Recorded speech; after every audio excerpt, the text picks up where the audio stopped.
히브리서 저자는 7장에서 기독교에서 유대교로 돌아가려는 유대인 그리스도인들에게 이렇게 권면하였습니다. 우리에게는 아론 계통의 대제사장들보다 더 우월하신 대제사장이신 예수 그리스도가 계십니다. 이제부터 저자는 대제사장 예수 그리스도의 우월한 사역을 설명합니다. 예수 그리스도의 사역은 10장까지 계속됩니다. 오늘 본문은 두 개의 단락으로 나뉩니다. 1절부터 5절까지는 대제사장 예수 그리스도의 사역의 장소를 말하고 있고 6절부터 13절까지는 대제사장 예수 그리스도의 사역의 내용을 말하고 있습니다. 먼저 대제사장 예수 그리스도의 사역의 장소에 대해서 살펴보겠습니다. 우리 1절과 2절을 함께 읽겠습니다. 지금 우리가 하는 말의 요점은 이러한 대제사장이 우리에게 있다는 것이라. 그는 하늘에서 지극히 크신 이의 보좌 우편에 앉으셨으니 성소와 참 장막에서 섬기는 이시라. 이 장막은 주께서 세우신 것이요 사람이 세운 것이 아니니라. 아멘. 예수 그리스도께서는 하늘에서 지극히 크신 이의 보좌 우편에 앉으셨습니다. 예수 그리스도가 하나님의 보좌 우편에 앉으셨다는 것은 예수 그리스도께서 성천하셨다라는 것입니다. 그리고 이 예수님께서 성천하셨다는 것은 십자가에서 죽으시고 부활하셨다라는 것입니다. 예수 그리스도께서 하나님의 보좌 우편에 앉으셨다는 것은 사람으로 세상에 오셔서 인류의 모든 죄값을 다 지불하시는 구속사역, 대속사역을 완성하셨다는 것입니다. 하나님의 보좌 우편은 2절에서 성소와 참 장막으로 표현됩니다. 이 성소와 참 장막을 다른 말로 하면 참 장막인 성소입니다. 여기서 참은 가짜에 대한 진짜가 아니라 일시적인 것에 대한 영구적인 것입니다. 이 사실을 잘 뒷받침해 주는 말씀이 참 장막인 성소는 주께서 세우신 것이요 사람이 세운 것이 아니니라 라는 말씀에서 나옵니다. 참 장막인 성소는 주께서 세우신 것입니다. 하나님께서 세우신 것입니다. 사람이 세운 것이 아닙니다. 하나님께서 세우신 참 장막인 성소는 영원한 성소입니다. 그래서 참 장막인 성소는 다른 말로 하늘 지성소라고 불립니다. 저자는 모세가 세운 성막과 하나님께서 세우신 성막 하늘 지성소를 비교하고 있습니다. 우리 5절 말씀을 같이 읽겠습니다. 그들이 섬기는 것은 하늘에 있는 것의 모형과 그림자라. 모세가 장막을 지으려 할 때에 지시하심을 얻은가 같으니 이르시되 삼가 모든 것을 산에서 내게 보이던 본을 따라 지어라 하셨느니라. 아멘. 아론 계통의 제사장들이 사역한 성막은 하늘 지성소의 모형과 그림자입니다. 하나님께서는 모세에게 이 성막에 대한 모든 것을 일일이 가르쳐 주셨습니다. 너는 삼가 이 산에서 내게 보인 양식대로 할지니라. 하나님께서는 모세에게 성막의 모양을 지시하셨고 모세는 그 지시받은 성막의 모형을 따라 성막을 건축하였습니다. 모세의 성막은 하늘 지성소의 모형과 그림자입니다. 이 모형과 그림자를 건축 용어로 표현하면 조감도, bird's eye view라고 부를 수 있습니다. 이 조감들은 문자 그대로 이 조자가 세조자입니다. 그러니까 새가 하늘에서 본 그림입니다. 그러니까 높은 곳에서 지상을 내려다 보았을 때의 모양을 입체적으로 표현한 것이 조감도입니다. 그래서 모세의 성막은 하늘 지성소의 조감도와 같다라고 볼 수 있습니다. 조감도는 원형이 아니라 모형이고 실체는 아니지만 실체를 보여주는 기능을 합니다. 그래서 우리는 이 조감들을 통해서 건물의 원형과 실체를 미리 볼 수도 있고 알 수도 있습니다. 그러나 건물이 완성되면 더 이상 조감도가 필요할까요? 필요하지 않습니다. 여러분, 건물이 완성되었는데 계속해서 조감들을 이렇게 부착하거나 세워두지는 않습니다. 왜냐? 이제 모형이 아니라 원형이 왔고 그림자가 아니라 실체가 왔기 때문입니다. 그래서 더 이상 모형이 필요 없습니다. 더 이상 그림자가 필요가 없습니다. 모세가 세운 장막은 하늘 지성소의 모형과 그림자입니다. 예수 그리스도께서 부활하시고 성천하셔서 하나님 보좌 우편 하늘 지성소에 앉으셨습니다. 그래서 유대인 그리스도인들은 제사장들이 제사를 드렸던 성막으로 돌아갈 것이 아니라 예수 그리스도께서 앉으신 하늘 지성소를 바라보아야 하는 것입니다. 유대인 그리스도인들이 바라보아야 할 것은 땅에 있는 성막이 아니라 하늘에 있는 지성소입니다.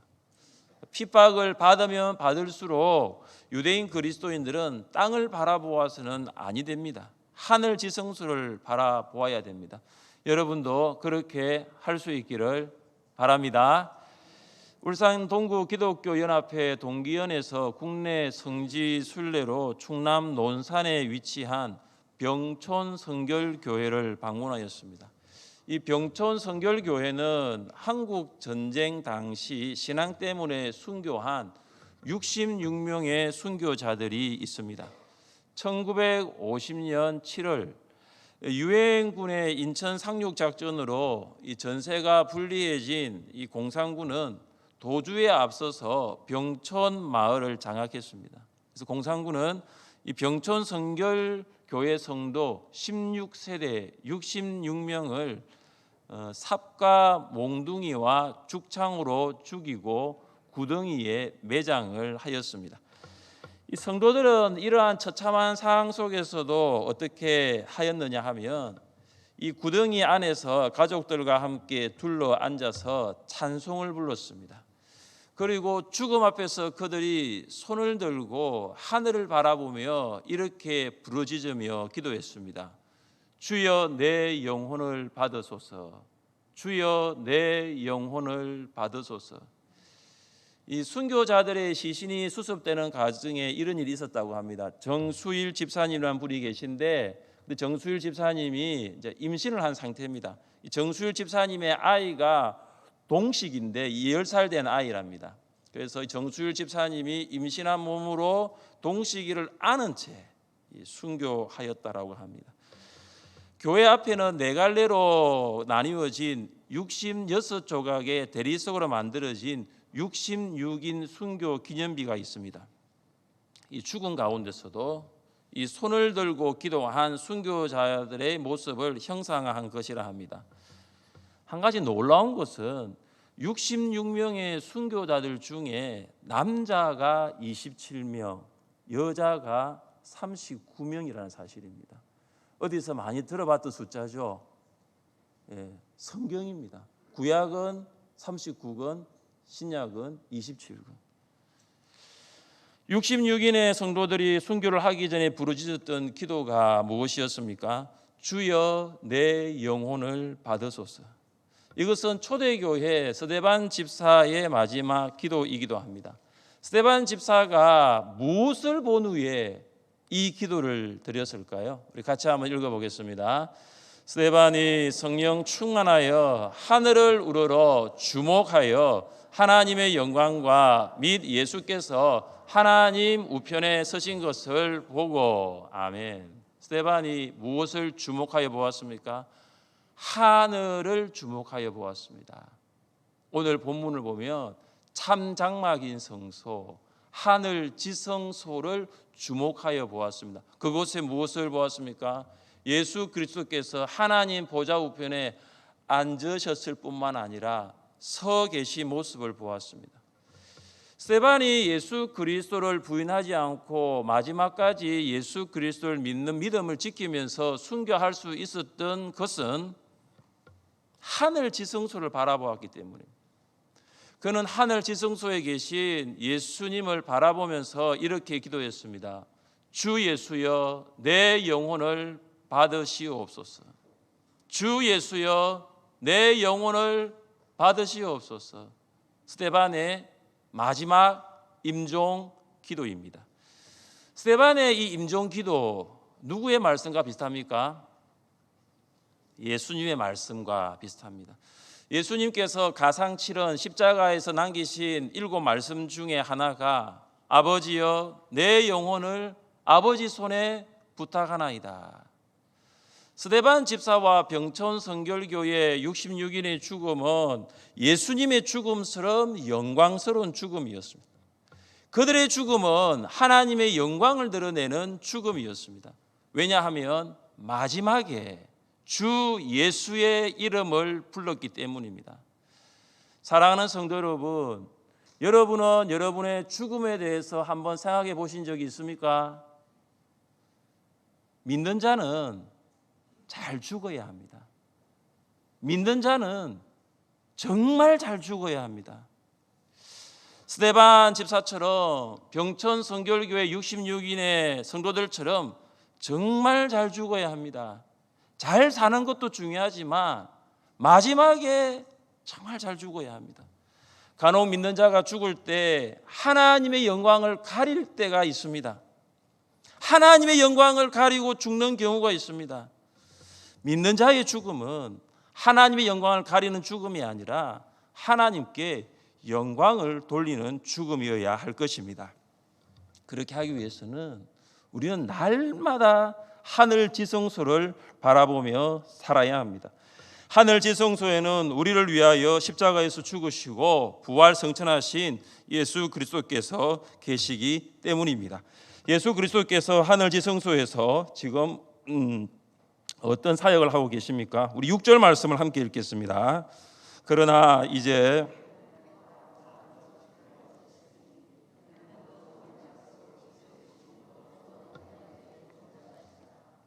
히브리서 저자는 예수 그리스도를 더 좋은 언약의 중보자라고 부릅니다.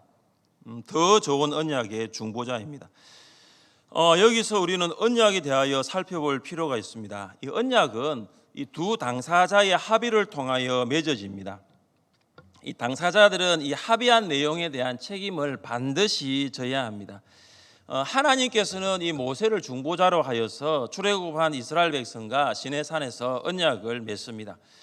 모세가 내려와서 백성의 장로들을 불러 여호와께서 자기에게 명령하신 모든 말씀을 그들 앞에 진술하니 백성이 일제히 응답하여 이르되 여호와께서 명령하신 대로 우리가 다 행하리이다. 이 모세가 하나님으로부터 받은 율법을 이스라엘 백성들에게 말하였을 때 그들은 다 이렇게 말했습니다. 우리가 율법을 다 준행하리이다. 모세를 중보자로 하여 하나님과 이스라엘 백성 사이에 언약이 이루어진 것입니다. 그래서 우리는 이것을 첫 언약, 옛 언약이라 부릅니다. 그렇다면 이스라엘 백성들은 이 첫 언약, 이 옛 언약을 지켰을까요? 그들은 하나님과 맺은 이 언약을 지키지 못했습니다. 하나님보다 우상을 더 사랑했고 하나님 말씀에 불순종하였습니다. 언약은 양쪽이 다 지켜야 되는데 먼저 이 언약을 파기한 쪽은 이스라엘 백성 쪽이었습니다. 옛 언약은 무엄하지 못했습니다. 그렇다고 하나님께서 이스라엘 백성들과 제사장들에게 이 흠이 있는 언약을 지키라고 하신 것은 아닙니다. 이 옛 언약이 무엄하지 못한 것은 죄의 문제를 근본적으로 해결할 수 없었기 때문입니다. 하나님께서 이스라엘 백성들에게 짐승의 희생 제사를 말씀하셨지만 이 짐승의 피로는 죄를 완전하게 제거할 수는 없었습니다. 그러니까 짐승이 매일 죽어가면서 피는 흘렸지만 그 피는 매일 반복되어야 했습니다. 그래서 옛 언약은 불완전했습니다. 그래서 완전한 언약이 필요했습니다. 하나님께서는 더 좋은 언약을 세우기를 원하셨습니다. 이 더 좋은 언약이 둘째 언약, 새 언약입니다. 옛 언약의 중보자는 모세와 제사장들이지만 이 새 언약의 중보자는 예수 그리스도이십니다. 이 옛 언약의 핵심은 짐승의 피에 있지만 새 언약의 핵심은 예수 그리스도의 피입니다. 새 언약의 중보자이신 예수 그리스도는 지금 하늘 지성소에서 어떤 사역을 하고 계실까요? 첫째, 예수님은 하나님과 우리의 관계를 친밀한 관계로 만드십니다. 우리 10절 말씀을 같이 읽겠습니다. 또 주께서 이르시되 그날 후에 내가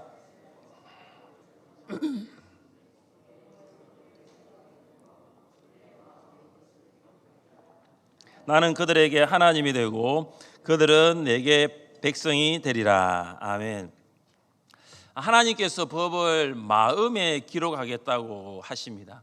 이 옛 언약에서는 하나님께서 돌판에 율법을 기록하셨습니다. 그러나 새 언약에서는 하나님의 법을 돌판이 아니라 마음판에 기록하겠다고 하십니다. 마음은 이 친밀함을 의미합니다. 여러분, 마음이 열리면 이 관계가 친밀해집니다. 그런데 마음이 열리지 아니하면 오랫동안 알고 지내더라도 만날 때마다 정말 어색합니다. 여러분 어떻습니까?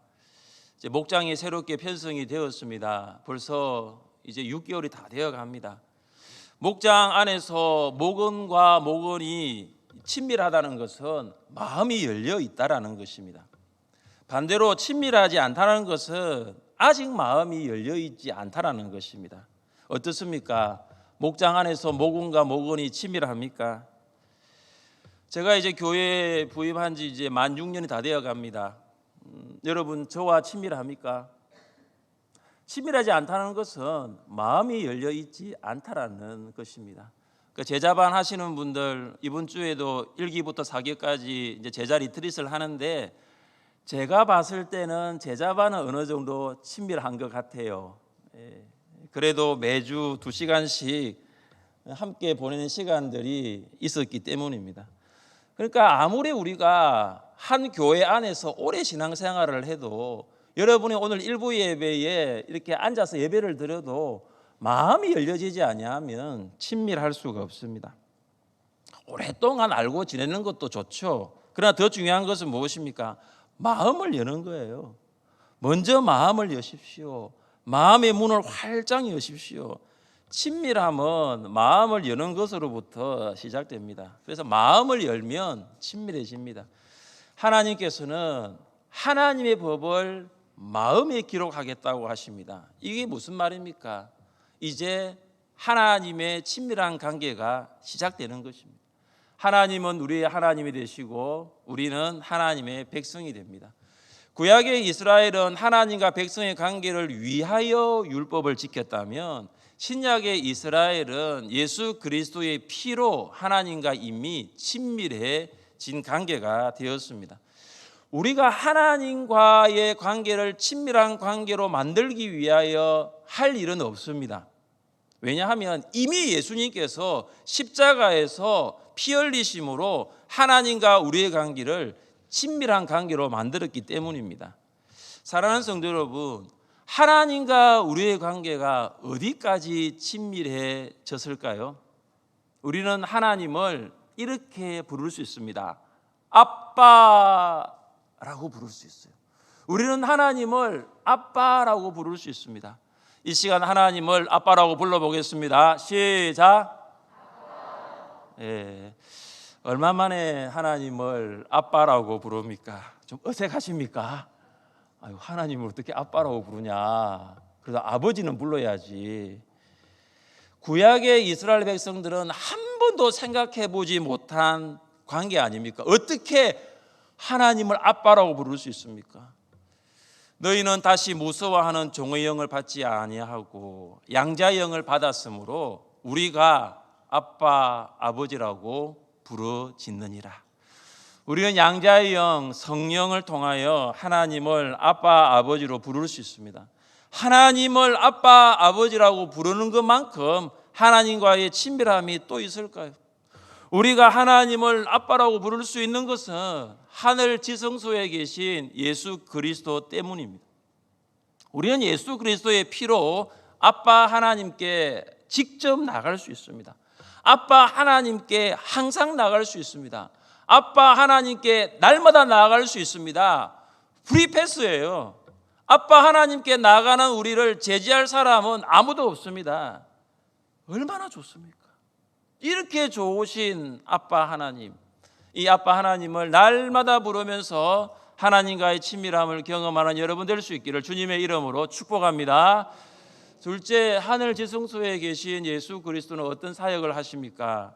예수님은 우리가 하나님을 알도록 하십니다.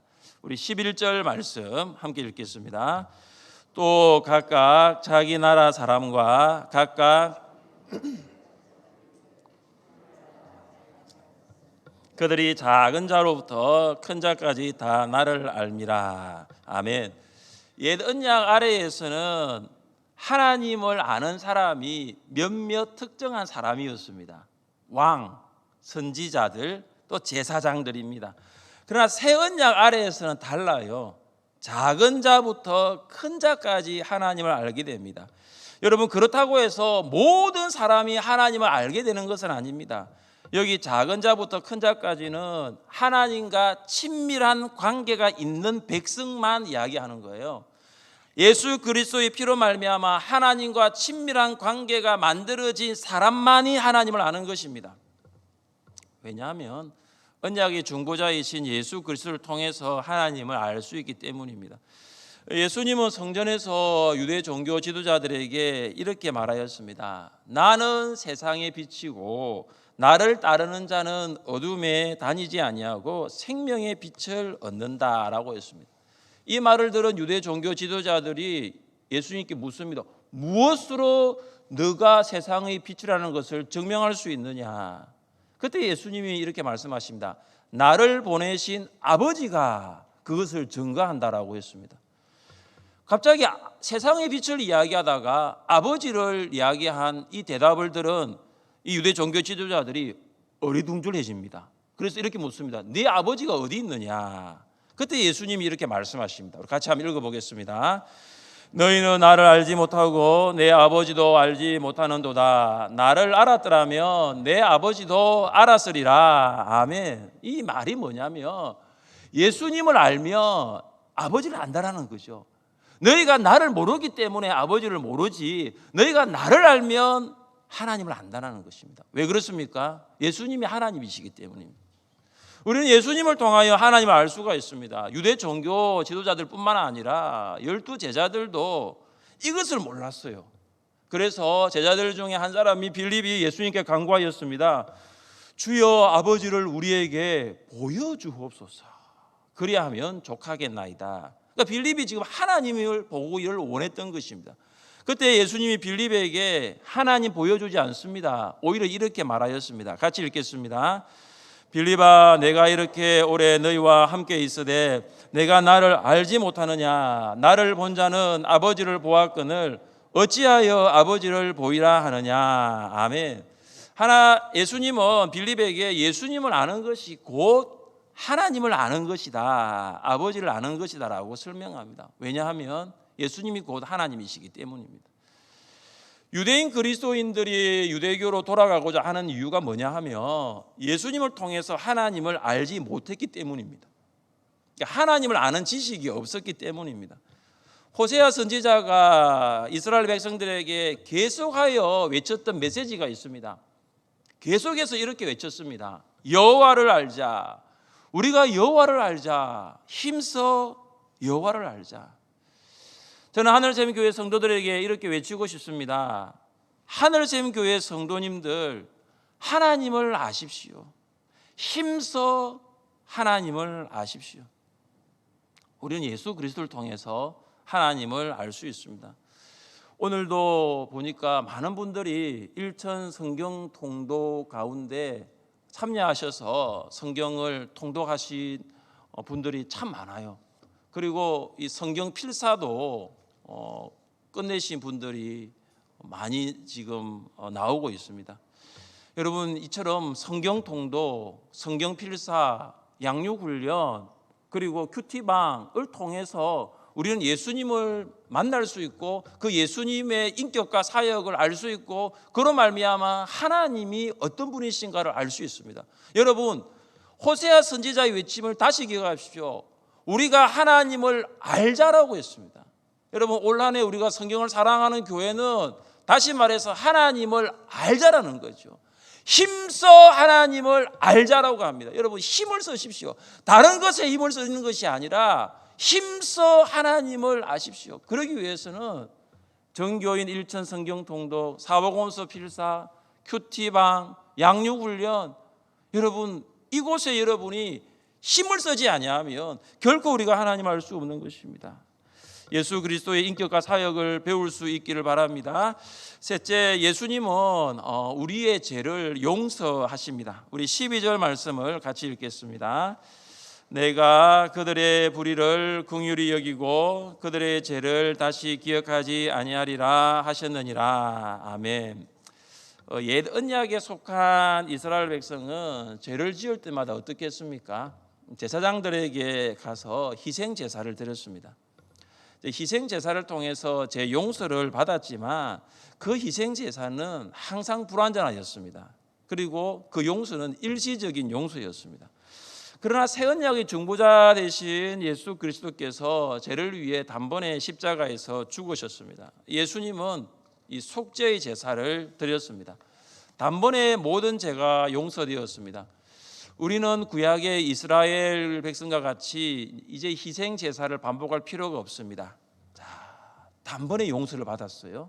자, 단번에 용서를 받은 우리가 어떻게 살아야 할까요?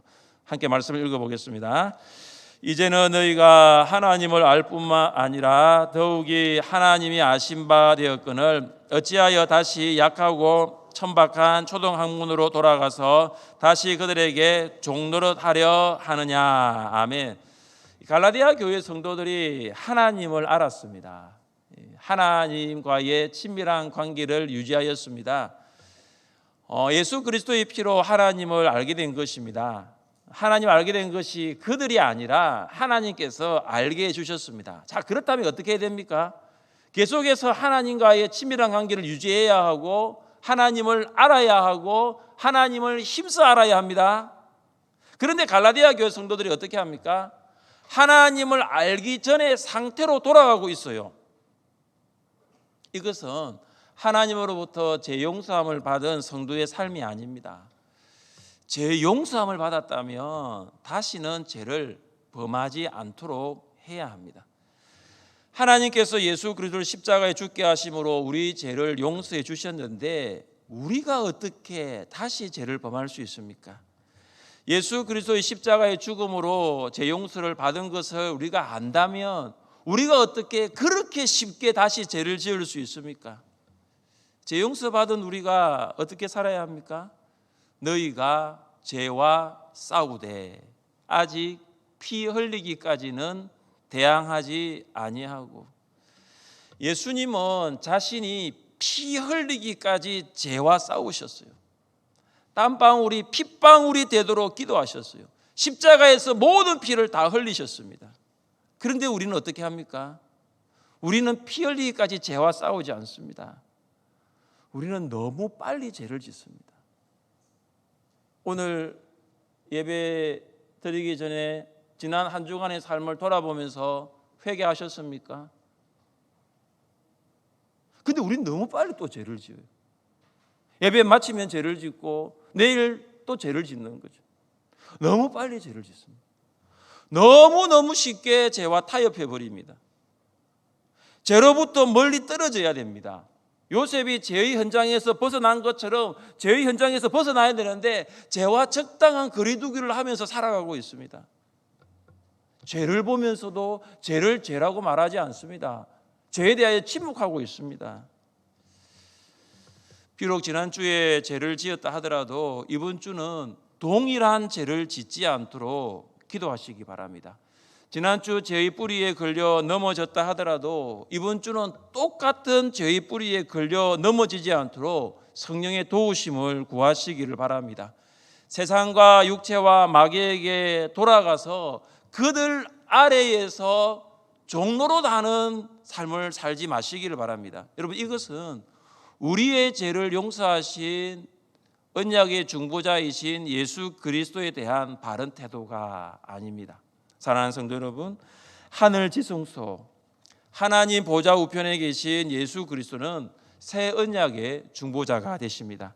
예수님으로 날마다 하나님과의 친밀한 관계를 경험하고 예수님으로 하나님을 알고 예수님으로 하나님을 더 힘써 알아가시기를 바랍니다. 그리고 예수님의 제 용서를 확신하고 피 흘리기까지 죄와 싸우시는 여러분 될 수 있기를 주님의 이름으로 축복합니다.